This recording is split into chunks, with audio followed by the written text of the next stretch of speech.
Hello everyone, this is Tanveer from India. In this video, we will learn about 4 quadrant approach of MOOCs. So first of all, let us discuss what is MOOCs. MOOCs is a massive open online courses, and now we are going to divide it. Massive means there is no restriction on the class size. Open means anyone can enroll. Online means there is a high use of social media and online collaboration tools, and the course is loosely structured, facilitated, learner led course environments should be there. So we can say that MOOCs is an online education system which aims at a large scale interactive participation of users with the help of web, and in that various features like videos, study materials, quizzes and online exams, and trying to make it more efficient than the traditional education system. So we are seeing that there is a rise of MOOCs, and the reason and the main three reasons are digital services are at our fingertips. We can say that now in the smartphones we can order anything, anytime, anywhere. We can access the data anytime, anywhere from our smartphones, and the data never sleeps. Whether you are working in the night or in the morning or in the afternoon, you are accessing your data. And definitely this generation is a data hungry generation. We need the data every time. So these are the main three reasons why there is a rise of MOOCs or e-learning and the online learning. So this means that we can go to masses, say from 1000 students to 1 lakh students very easily by adopting MOOCs platforms.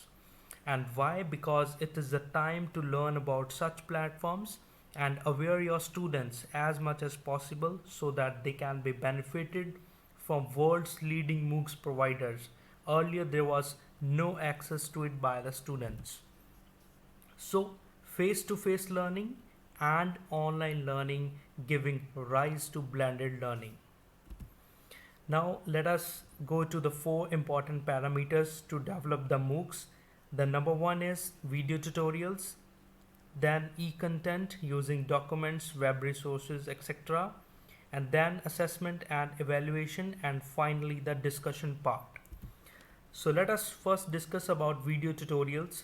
It can be your recorded lectures in the form of presentation. It can be your direct screen recordings for the live demonstration of various tools you are going to teach the students. So you can use the Google Slides, LibreOffice Impress is there if you are going to make a presentation.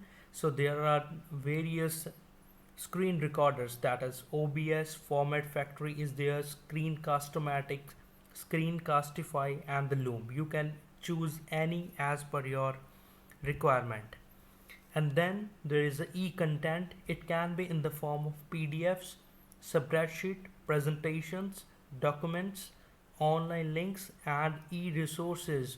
If you are going to teach a student about any topic, you can share the e-resources available on various websites which can be a supporting document or resources for your students. Then is the assessment part. You can have your multiple choice questions. You can create a quiz using Google Forms.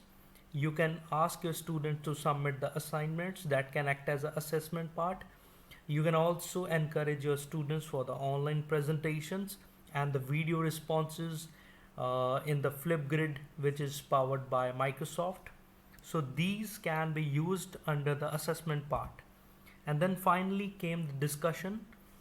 It should have a discussion forums where students can put their queries and you will be ready for their answers. You can also take the feedback about your course, and you can have the suggestions also or reviews from the experts or your co-educators, and it can be a doubt clearing sessions so that your session can be successfully implemented for the effective learning of students. So the learning outcomes from this video is you have to create the video tutorials, and creativity needed definitely to ignite the interest of students.